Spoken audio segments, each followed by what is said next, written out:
Okay. Hi, it's me, Camila Rose, and I'm back again for another video. I'm super excited to talk to you all about Frankenstein, the book and the film. I read the 1931 version of Frankenstein, so there are a couple of differences that are between that book and the 1818 version.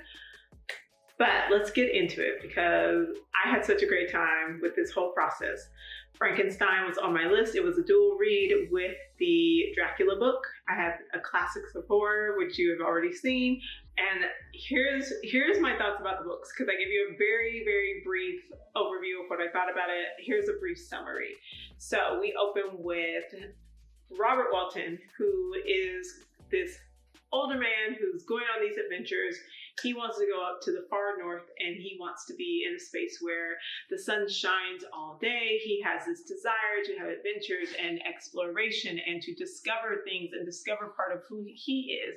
And he's telling his sister about how he's going about making this happen. He has to find a crew and find a ship, and he goes and learns all these things about how to man a ship and how to be on a crew until he eventually is able to become a captain. And he gets his crew members and they set off heading towards the north. And so they're going through the snow and the ice, and then eventually, while they're going along, they see this figure, which they're thinking they're not going to see anybody because they're in the middle of nowhere now among the ice. And they see a figure being pulled by a group of dogs on a sled. And they're like, what in the world? And then none too later, once they're getting stuck in the ice, they see another figure. And so they're stuck in the ice. They go and they look down, and this figure is there, half dead. And they're just like, yo, what's going on? Like, what are you doing down there? And they're like, we got to bring him up. He'll die if we leave him there. And they go and they talk to this man. And he's like, well, where are you going? What are you doing? He's like, well, we're heading further up north. And he's like, great. As if he were going to turn them down and tell them to leave him on the ice if they were not going in the direction that he wanted to go. So Walton is like, okay, I don't know what's going on with this guy, but whatever. He's told his sister through his letters that what he was really wanting was a friend. He really wanted someone who would understand where he was coming from. He said it's even sometimes thought of as in a romantic fashion of how I desire companionship as a friend who can see me and who can understand me and go on these adventures with me. And so he's pulling this man up, and this man is a mess. He is really looking like he has gone through it. He is emaciated. He is sick. He is feverish. He keeps babbling on what sounds like nonsense about monsters and people who have been unalived. And the crew and the captain are just like, okay, we're just going to try to help him out, get him safe, get him to a better space. So as they do, he starts to become more coherent, and he starts to say, you know, I have to share with you this tale about how I got here because I see your desire to want to continue to travel and to explore and to assert yourself through your beliefs. And I want to tell you, I don't want you to end up where I ended up. So this man starts to tell his tale, and he lets us know that his name is Victor Frankenstein, that he has his father, Alphonse Frankenstein, and his father, who he was doing quite well in his life, and he was older, and he had made friends, of course, with other individuals in their community who were also doing well. And one of his friends, Beaufort, had a daughter, and then he lost a lot of his fortune. And instead of wanting to face society because he had lost his fortune, he decides to just move off and live in poverty until maybe he can get his fortune back. And so he's living in poverty. He's sick. He's unwell. So Frankenstein, the father, is searching for his friend because he's like, maybe I can help him out. Maybe I can give him some credit, some loans until he can get back on his feet so he doesn't have to live in squalor and poverty.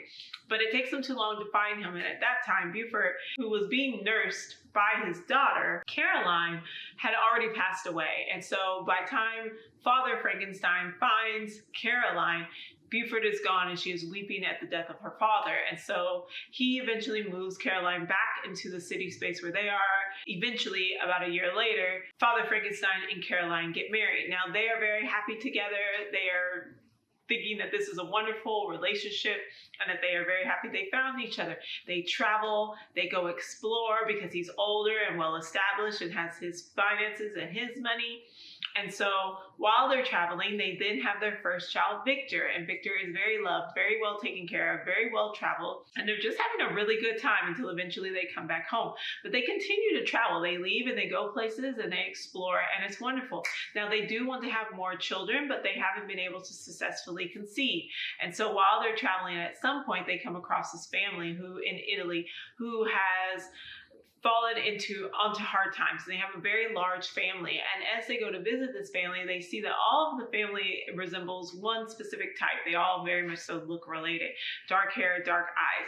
But they have one child who's at the table who's very fair hair, so blonde, blue-eyed. She doesn't look like them at all. And so the mother tells Caroline, her parents passed away, and so we took her in, and she's been living here with us. Caroline falls in love with this little girl, and she's like, well, we will take her with us so that she can live a better life, and then that will also take some of the burden off of your family, and it'll make things easier for you.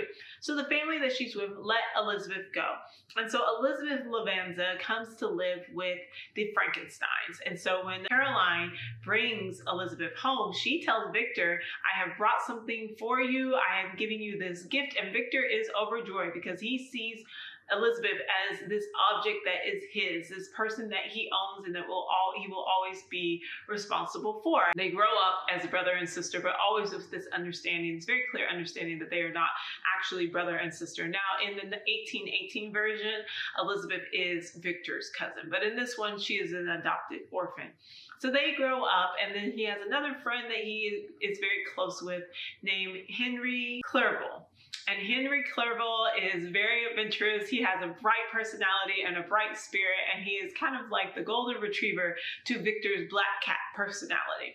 And so they make up this trio of friends, and they grow up all together. And Victor likes to learn. He likes to read. He likes to explore. He likes to expand his mind.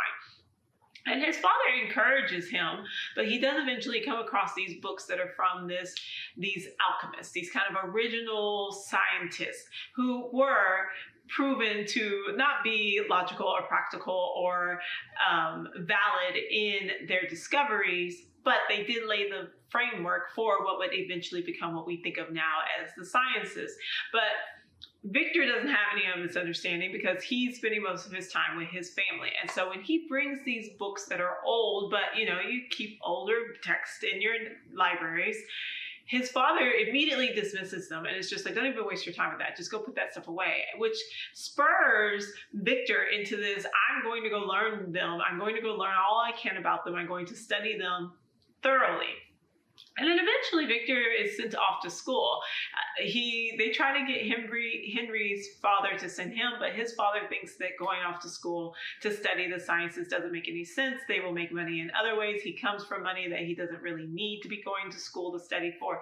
And so he is reluctant to send his son away. So this is the first time that Victor is on his own. And he finds this to be a space where he doesn't really feel the inclination to need to make friends or to need to create community. He is just perfectly fine. He's going to focus on his studies. He's going to grow. He's going to allow himself to have these experiments and to become this brilliant scientist. And that is his passion and what his focus will be on.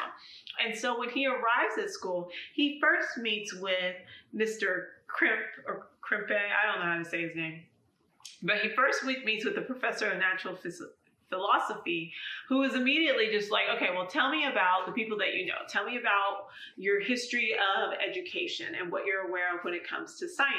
And so Victor, kind of sensing that this man is a little judgmental and he doesn't really like him, facetiously tells him about his studies with the alchemist. And so this professor is immediately like, no, that's trash. I don't even know why you looked at those things. We have to put you on a strict study schedule. Here are the books you need to have. And he sends him on his way. It doesn't really take him very seriously. And so then he eventually comes across Mr. Walden, professor of chemistry, who is interested in where Victor is going with his research and his studies. And although Victor does eventually decide that he understands that the individuals that he was studying were no longer considered to be valid scientists and were disproven, that there is still a little bit of a connection that he would like to find. And what they call the Eastern side of science within this Western framework of education. So he starts to mix and blend some of these different philosophies and some of these different viewpoints, especially as he takes on this idea of being able to create life, of being able to take an inanimate object and animate it.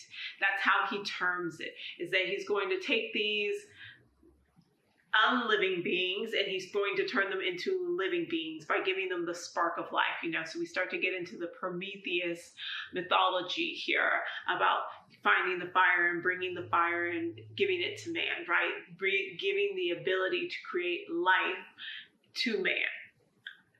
Interesting commentary on this related to men not being able to give birth, although they are involved with the process of procreation and conception.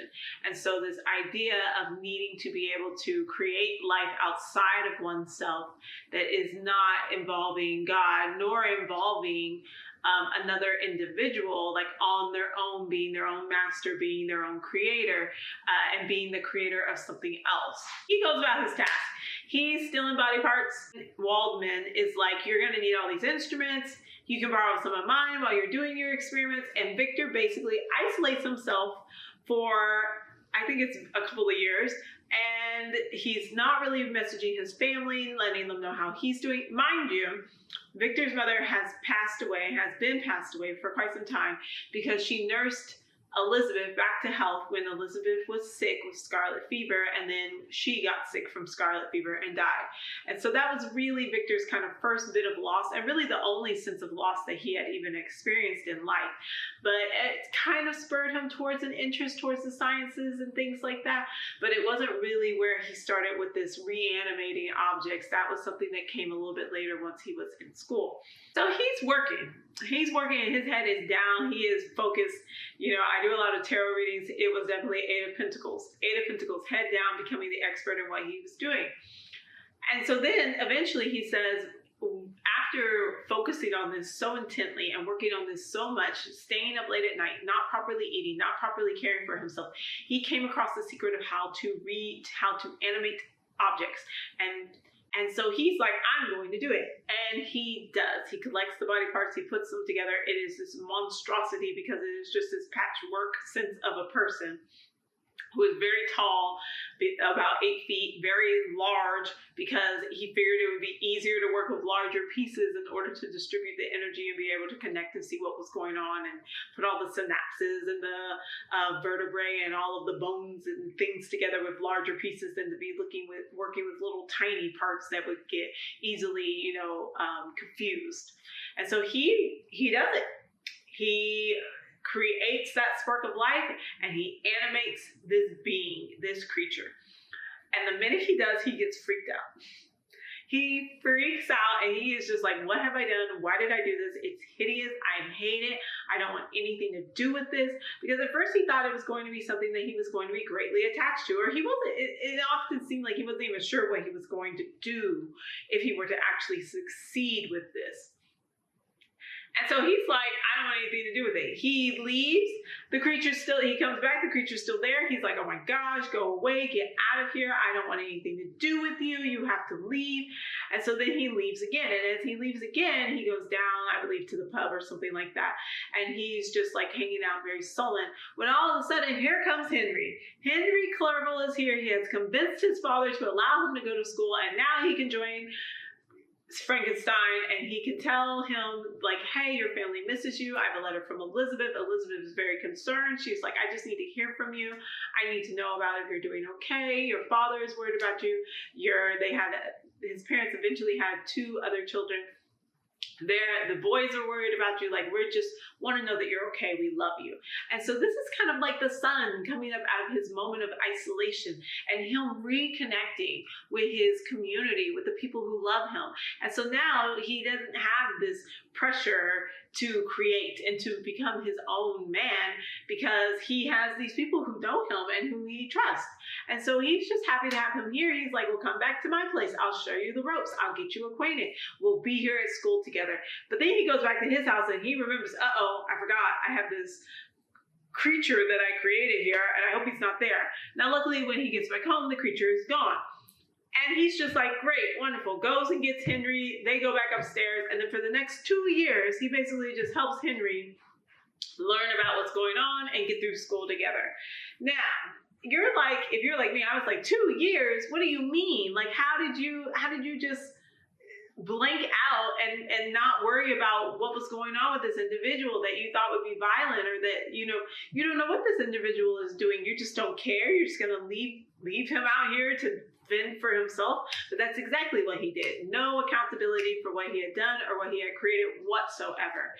They're still at the school, and he gets a letter, and this letter is sharing some terrible news that while they were out and about as a family, they lost sight of the boys because they were out playing, and then they were expecting them to just come back as they usually did, and they did not. Then they thought maybe they just went home and they were not there either, so they went to go look for them. And the family, they were just adopting people left and right in this family. So they had met this young girl named Justine Moritz, whose parents also had died, and so they took her in as a family servant, but they educated her, and she was doing quite well in life. So they had sought her assistance as well. They're looking for the boys everywhere. They cannot find them. And then the next thing they know, they find poor William, who was the youngest brother and the one that everyone was doting on and who everyone really adored. And he has been unalived. And so they are devastated. The family is devastated. Everyone is just horrified to hear of this. But even worse, Elizabeth shares, is that Justine has been blamed for the unaliving of the youngest brother, of William. Because when they found Justine and they were questioning her and asking questions, and when they found William, they found a picture that had a locket that had a picture of Caroline in it. And so that was also the same locket that earlier Elizabeth had given to Justine. And so now she was prime suspect. She had been missing, but she had been looking for William with everybody else. And so now Justine was then going to be on trial. Now Victor is astonished. He just doesn't believe that she's done it. He's ready to come back home. And he does. He decides he needs to come back home, and quickly he returns because his brother has passed, and he's very devastated at this news. Henry is devastated at this news, and they can return home. So while they're returning home, they are listening to the story of what happened. They first meet with the father, and they meet with Elizabeth, and they're telling them what has occurred. And while they're telling them, they say that the boy had handprints around his neck.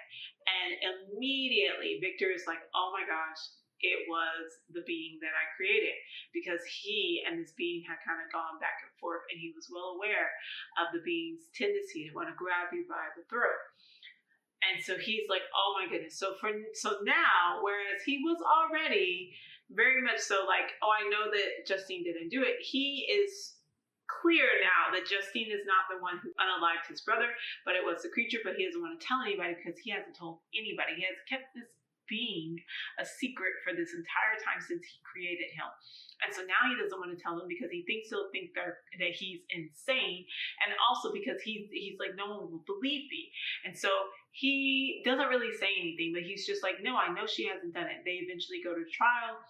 Justine is so sad. He meets with her before the trial. He meets with her after trial. He's like, I know you didn't do it. And he's like, I wish that I could convince them that you hadn't.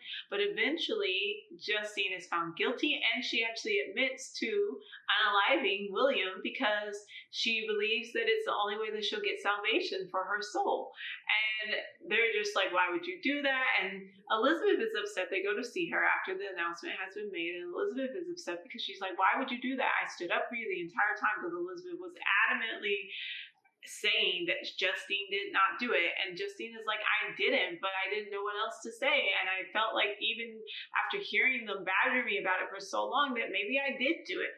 And so she had admitted, and Victor was just like, I just knew it, but there was nothing he could say. They weren't listening to him because he wouldn't ever tell them that he created this creature who has unalived his younger brother because he's angry at him. And so Justine is unalived.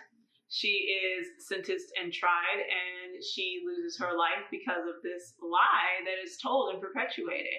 Then they are very sad about that, and then he's beginning to feel guilty around what has happened because he understands that while he did not actually unalive his brother or cause for Justine to be caught up in this horrible situation, in effect, he did cause their deaths because of not owning up to what he has done and being able to tell people what was actually going on.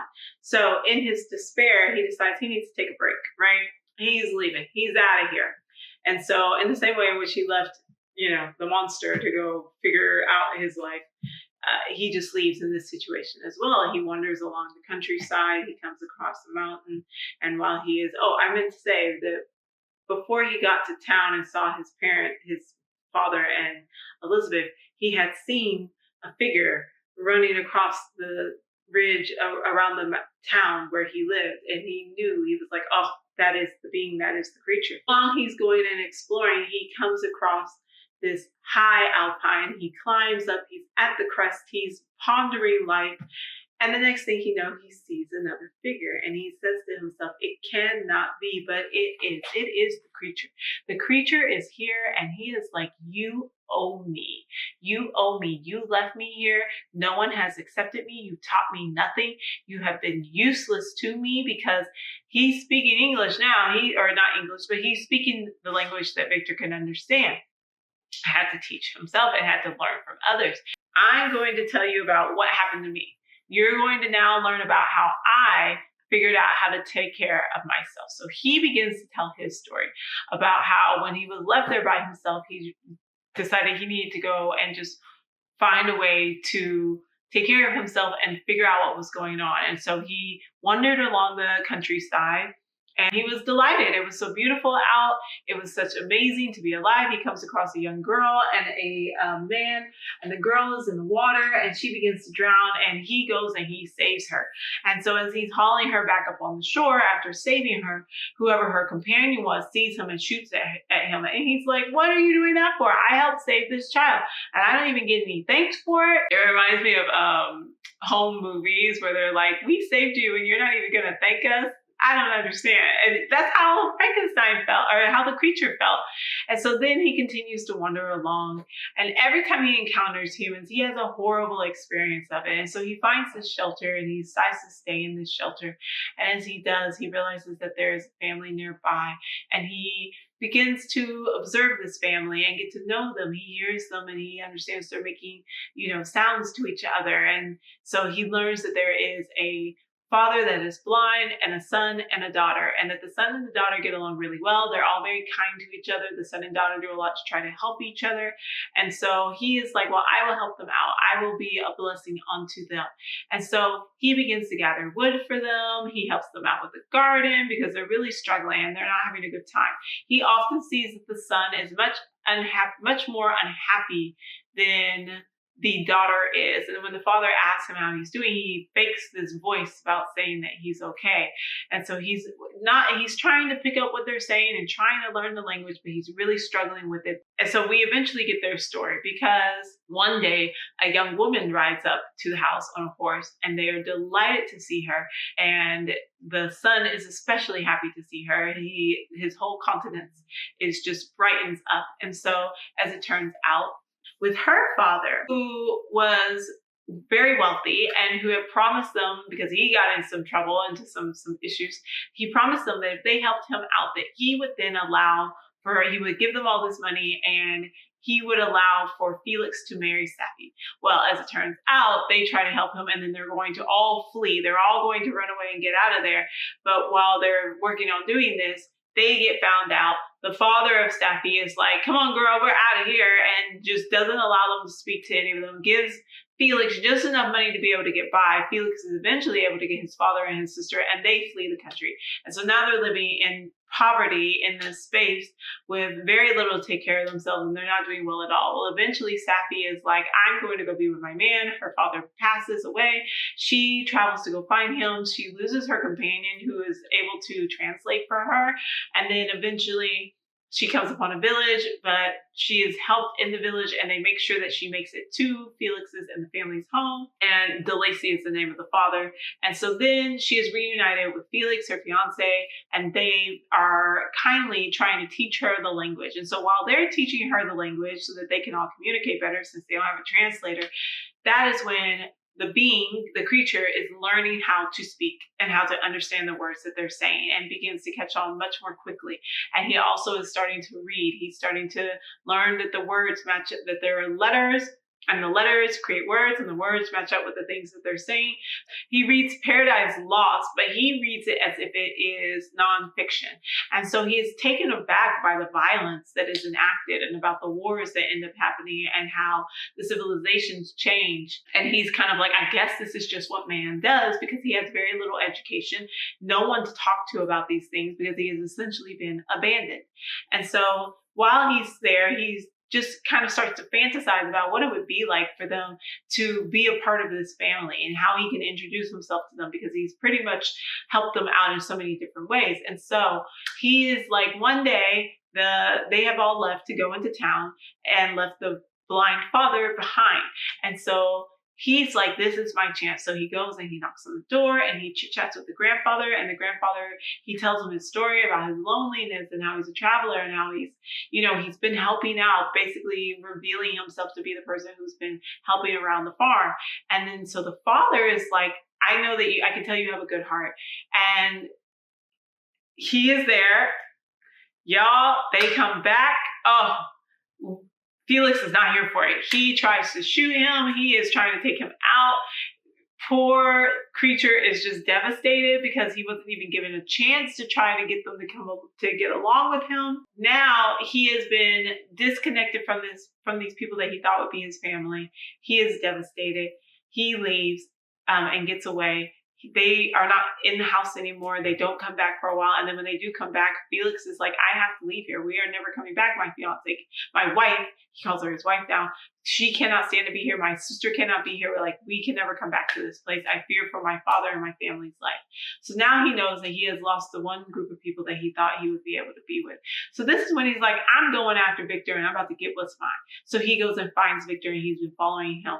And then he tells them about how he came across little William, and he was like, I will take little William, who is young and who is too young to have been socialized or taught to fear me, and I will teach him, I will raise him up, and then he will accept me, and I won't be alone, and I can be loved, and I can have a family.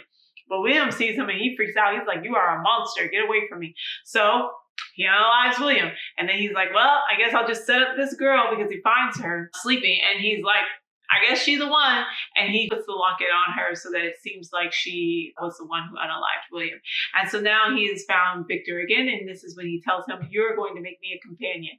And Victor at first is like, no. But then he slowly warms after hearing his story. And it's like, okay, I'll do it. He goes off to this isolated space, and he gets his little apartment, and he gets some worker people to help him. And he goes and he starts to put together the pieces so he can make him a companion. But as he does so, he begins thinking to himself, this is not a good idea. What if this woman doesn't want him? What if she is violent? What if this is just madness repeating itself? And then what if they procreate and just make a whole little host of these, gigantic monsters and things? What will I have done to mankind in my pursuit of having this ability to animate and create life? So he's like, never mind. Nope, not doing it. Cleans up his little hut so he doesn't freak the people out. And Frankenstein is like, I will be watching you. I will be going after you. If I find out you haven't done what I wanted you to do, I will go after all the people who you care about the most. I will see you on your wedding night. You look for me.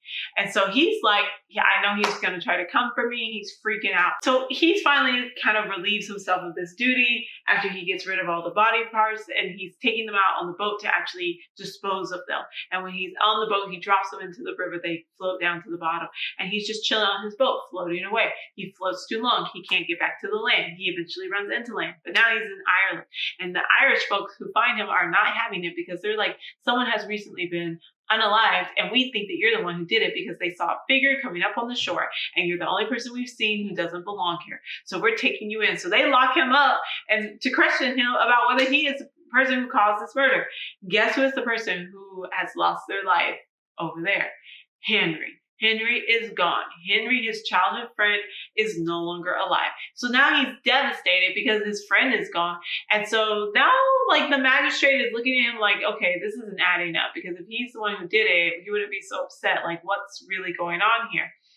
So eventually he's raving about the monster and the creature, and he's like, I have to get out of here, but he doesn't know how, and he's sick again because he's always getting sick. Eventually they're like, well, we have someone here to talk to. He freaks out because he thinks it's the monster. He thinks that it is the creature that he's created, but they're like, well, it's your dad. We would think you'd be happy to see him. And he's like, oh, he is just overjoyed because he has missed his father. He needed someone to be there for him, to help him, although he still hasn't disclosed what he has done. So his father comes in and nurses him, helps nurse him back to health. He's like, you're going to marry Elizabeth immediately. We got to make this thing happen. Elizabeth's freaking out because she's thinking that he has to come back because he's found somebody else, or he's just was marrying her out of obligation. So he's like, I have to come back. Let me marry Elizabeth. Let me be done with this. He goes back home. He's like, I know that he's coming for me, but I'm going to go through with this marriage, and then I'll just stay on the lookout and try to keep everybody safe. Him and Elizabeth go through with the marriage. They get married, they go on their honeymoon, everything's wonderful, sunshine and rainbows. He's still paranoid and freaking out and looking over his shoulder all the time. He sends Elizabeth up to go to bed, and he's like biding his time when he hears some screams. Elizabeth is screaming. He goes upstairs. Elizabeth gone, unalive, on the bed. Creature jumped out the window, ran away, happily just run around unaliving all the people closest to him. Victor is devastated. It throws himself on the bed, throws himself next to her. It just doesn't know what to do with himself. Is beside himself. But then is terrified that that the being has gone after his father, and his last little brother is like, I immediately have to get back home. The only way to get back home is by boat. He can only leave after a couple of hours. He immediately races home. His father is devastated at the loss of Elizabeth, who was like his daughter. The other brother that is left is also very sad.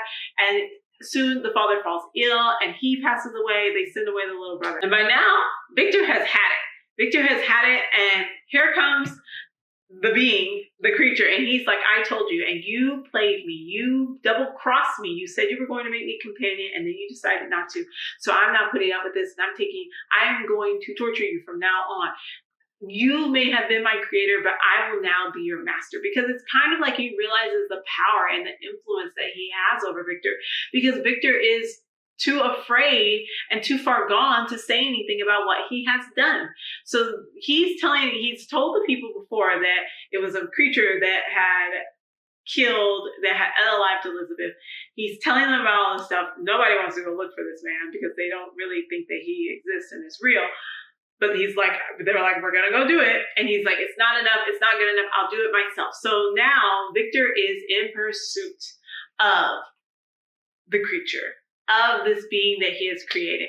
And that is the plan. That is the being's plan, to get him to follow after him. He basically leads him on a wild goose chase, torturing him. He will get far enough ahead where he has to chase after him. And then when he thinks he has lost his trail, the creature will come back and they'll have a little scuffle, and then he'll take off again. And so eventually they head up north, and that's why they end up finding Victor out there on the ice. That is the story that he tells, and Victor is very ill while he's telling this story.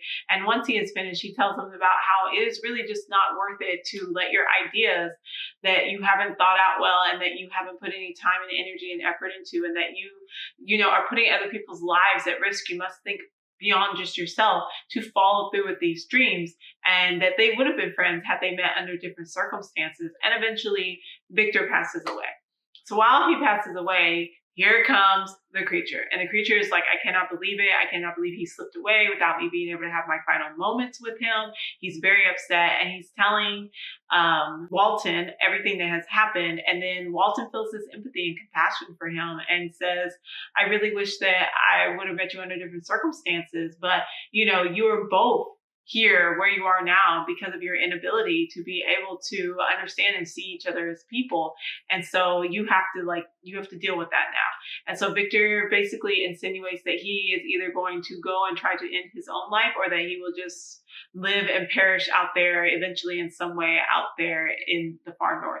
And so then Walton, who's crew has been begging him to turn back, who has been determined to keep going, says, we are going to go back home. He is telling his sister this story, and he says, although I am sad about it, I cannot allow myself to continue with this path forward because it is ill begotten.